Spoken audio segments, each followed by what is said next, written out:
Si vous marchez dans la nuit, si la vie est obscure autour de vous, si votre avenir est incertain et votre présent douteux, si vous avez peur, alors écoutez cette très ancienne parole tirée de la Bible, une parole d'espérance. Obéissez-lui. Il est dit, la joie et la vie, la force et le courage vous sont donnés par celui dont la présence monte en nos cœurs. Alors bienvenue à chacun d'entre vous, bienvenue à chacune d'entre vous ce matin, bienvenue à vous, quelle que soit votre confession, quelle que soit votre religion, quel que soit votre itinéraire, sur le chemin du doute et de la confiance. Bienvenue à chacun au nom du Dieu que nous confessons, au nom de Jésus-Christ, lumière du monde. Pendant ce culte, nous entendrons une parole qui relève, une parole qui réconcilie et qui sauve. Nous cherchons à rassembler pendant ce culte les morceaux de nos vies dispersés, agités par l'inquiétude, par les soucis, par les devoirs. Qu'est-ce qui te trouble ainsi? Est-ce la présence de Dieu en toi? Est-ce la résistance en toi à son œuvre de résurrection? Tu aimes bien Dieu pourtant, toi qui aspires à une vie réconciliée, toi qui souffres d'être ainsi partagé, toi qui demandes à Dieu un cœur unifié, toi qui voudrais que tout en toi soit rassemblé dans un frémissement de respect et de joie.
Chers paroissiens, on est là ensemble, pas physiquement, mais on est là ensemble, dans l'Esprit Saint.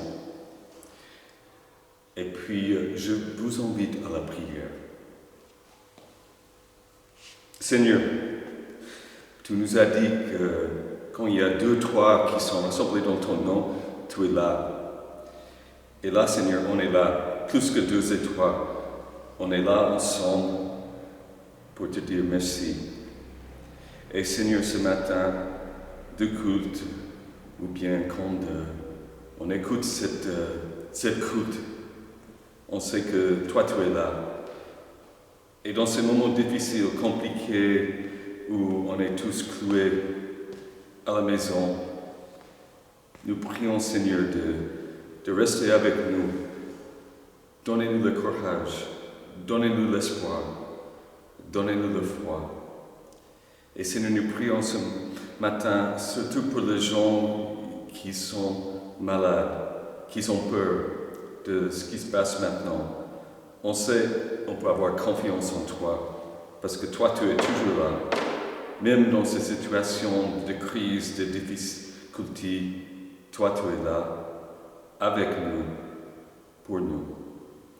Au nom de Jésus. Amen. Alors, la lecture biblique de ce jour, ça vient de l'Évangile selon Jean, au chapitre 9, le verset 1 à 11. En passant, Jésus vit un homme aveugle de naissance. Ses disciples lui posent question. Rabbi, qui a péché pour qu'il soit aveugle, lui ou la personne? Jésus répondit, ni lui, ni ses parents, mais c'est pour que les œuvres de Dieu se manifestent en lui. Tant qu'il fait jour, il nous faut travailler aux œuvres de celui qui m'a envoyé. La nuit vient où personne ne peut travailler. Aussi longtemps que je suis dans le monde, je suis la lumière du monde. Ayant ainsi parlé, Jésus prêcha à terre, fit de la boue avec salive et l'appliqua sur les yeux de l'aveugle, et lui dit, « Va te laver dans la piscine de Siloé », ce qui signifie « envoyer ». L'aveugle, il se lava, et à son retour, il voyait. Les gens du voisinage, à ceux qui auparavant avaient habitude de boire, car ce n'était pas un médian, disons, n'est-ce pas celui qui était assis à médier? Les uns disaient, c'est bien lui. Des autres disaient, mais non, c'est quelqu'un qui lui ressemble. Mais l'aveugle affirmait, c'est bien moi. Ils lui dirent donc, et alors, tes yeux, comment se sont ouverts? Il répondit, l'homme qu'on appelle Jésus a fait de la boue. Il a mis en fonte les yeux et m'a dit, va à Siloé et lave-toi. Alors moi, je suis allé, je suis lavé et je retrouve le vœu. Amen.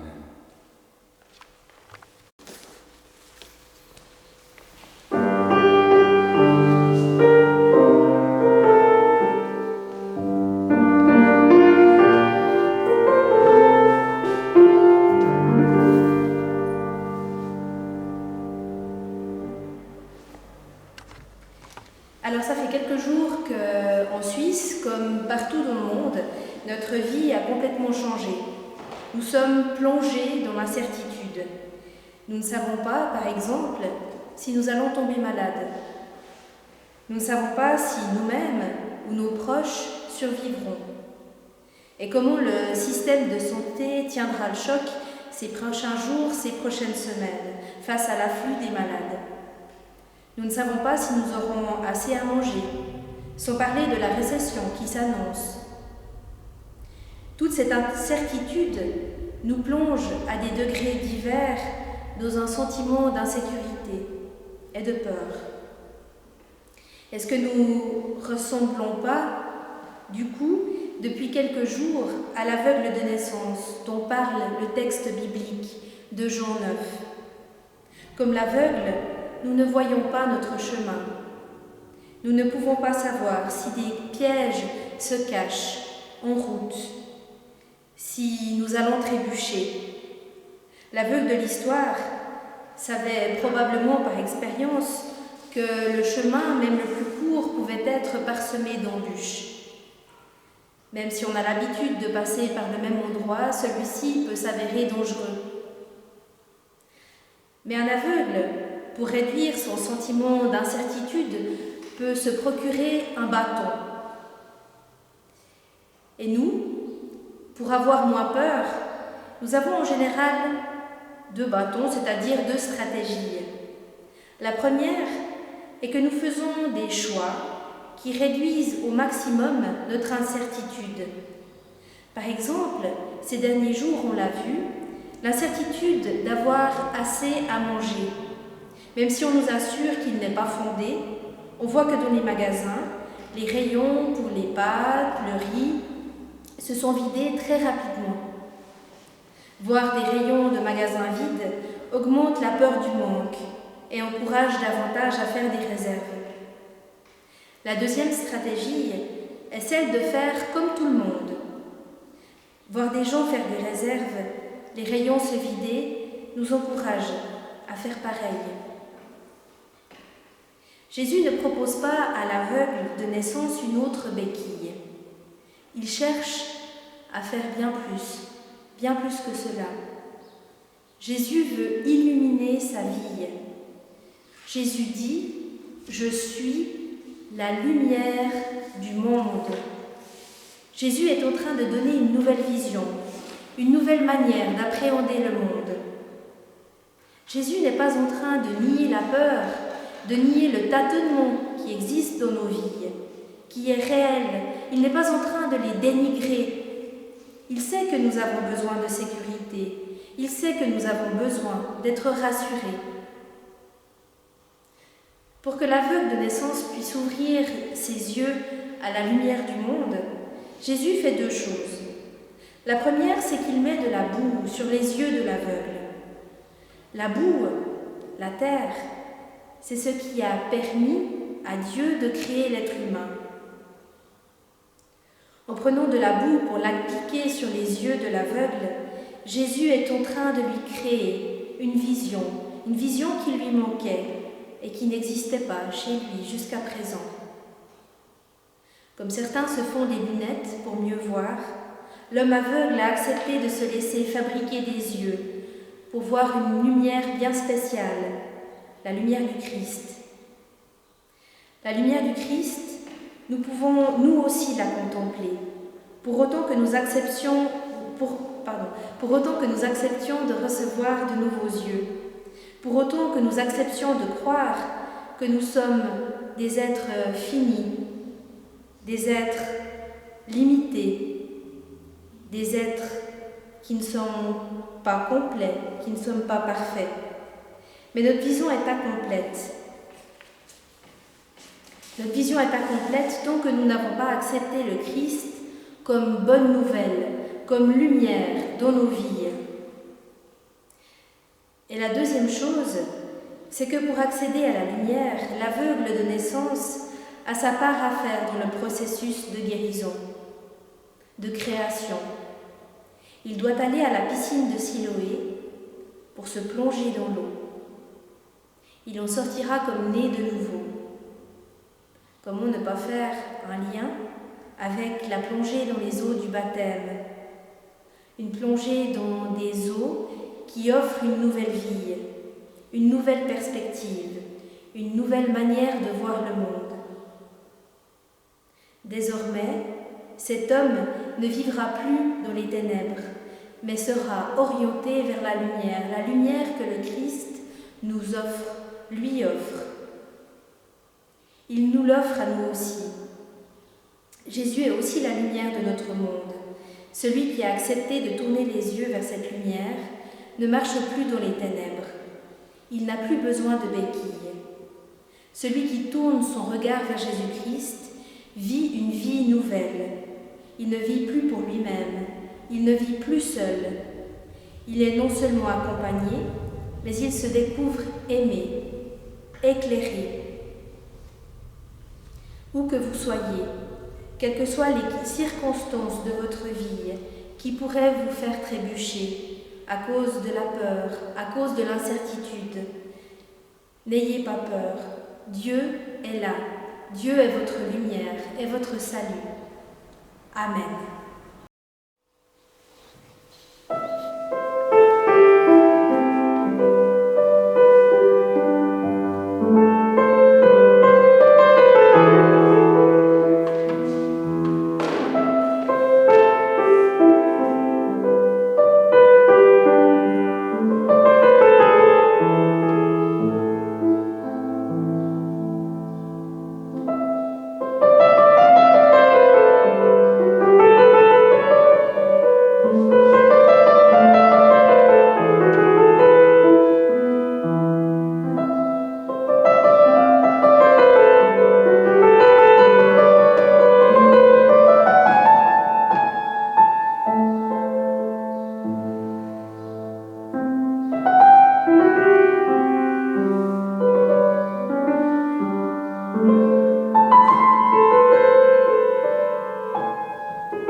La deuxième lecture de ce matin vient toujours de l'Évangile selon Jean et toujours dans le chapitre 9, les versets 12 à 17. Ils lui dirent, « Où est-il celui-là » Il répondit, « J'en sais rien. » On conduisait chez les pharisiens celui qui avait été aveugle. Or, c'était un jour de sabbat que Jésus avait fait de la boue, il avait ouvert les yeux. À leur tour, les pharisiens lui demandent, « Comment il a vécu le vœu ?» Il répondit, « Il m'a appliqué le boue sur les yeux, je me suis lavé, je vois. » Parmi les pharisiens, les gens disaient, « Cet individu n'observe pas le sabbat, il n'est donc pas de Dieu. » Mais les autres disaient, « Comment cet homme, pécheur, aurait-il le pouvoir d'opérer de tels signes ?» Et c'était la division entre eux. Alors, ils adressent à nouveau à l'aveugle. « Et toi, que dis-tu de celui qui t'a ouvert les yeux ?» Il répondit, « C'est un prophète. » Amen.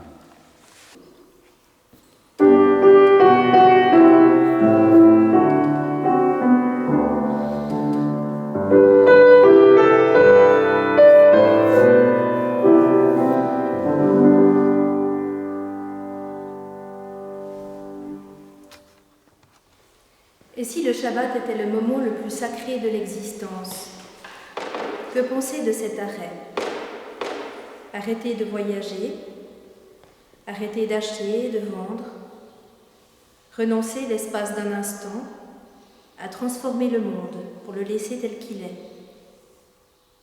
Chanter, prier, toucher seulement ceux et celles à qui vous confiez votre existence.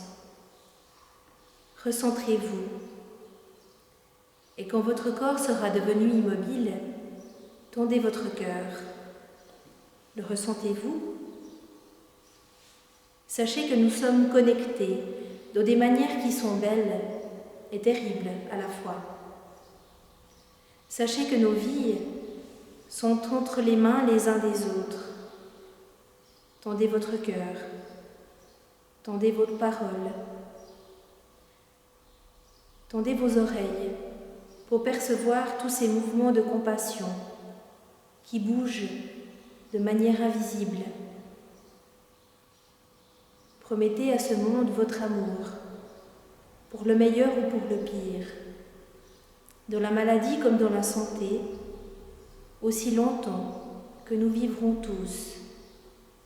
Amen.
Alors, c'est le moment des annonces. Alors, il n'y a pas de culte maintenant, mais il y a l'Église. L'Église, ce n'est pas que le dimanche. L'Église est là pour vous tous. Et un grand merci à Leila et Vanessa pour cette écoute ce matin virtuelle. Alors, comme paroisse, on est là pour vous. Si vous avez besoin de quelque chose, n'hésitez pas de nous contacter. Mon numéro de téléphone, c'est le 079 949 72 30. Si vous avez besoin de quelque chose, par exemple, de quelqu'un de vous aider pour faire le cours, ou bien un téléphone, et merci à Leila et Vanessa et tout le monde qui sont en train de téléphoner aux gens dans la paroisse pour dire que voilà, on est là ensemble. Donc c'est vraiment le moment où on reste ensemble. L'église, c'est pas que le dimanche. Amen. Nous prions les uns pour les autres. Dieu notre Père, nous voulons déposer devant toi les soucis, les questions, les détresses des hommes et des femmes. Donne-nous la volonté et la force pour consoler, réconforter, donner de l'espoir aux affligés, aux malades, à toutes celles et ceux qui sont privés de secours. Celles et ceux qui souffrent injustement dans un monde inhospitalier. Suscite des témoins joyeux, courageux, de nous d'être porteurs de paix, d'amour et d'espérance. Pour aujourd'hui, pour les jours qui viennent, et cette prière, nous la disons au nom de Jésus-Christ, ton Fils, qui nous a appris à te dire tous ensemble, notre Père qui es aux cieux, que ton nom soit sanctifié, que ton règne vienne, que ta volonté soit faite sur la terre comme au ciel. Donne-nous aujourd'hui notre pain de ce jour.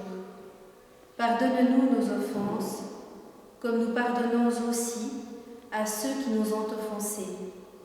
Et ne nous laisse pas entrer en tentation, mais délivre-nous du mal, car c'est à toi qu'appartiennent le règne, la puissance et la gloire, pour les siècles des siècles. Amen. Alors, c'est le moment pour l'offrande. Alors, c'est vide, mais faites comme vous pouvez, parce que maintenant, c'est vraiment, nous, on a tous besoin d'aide de chacun. Donc, si vous pouvez nous aider dans la paroisse, ou même pas dans la paroisse, mais pour votre voisin, pour les autres, tout le monde maintenant, on a besoin de coup de main. Dieu nous a tellement bénis, beaucoup d'entre nous, on peut partager.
Mais il faut que par la foi, vous demeuriez ferme, solide, sans vous laisser déporter hors de l'espérance.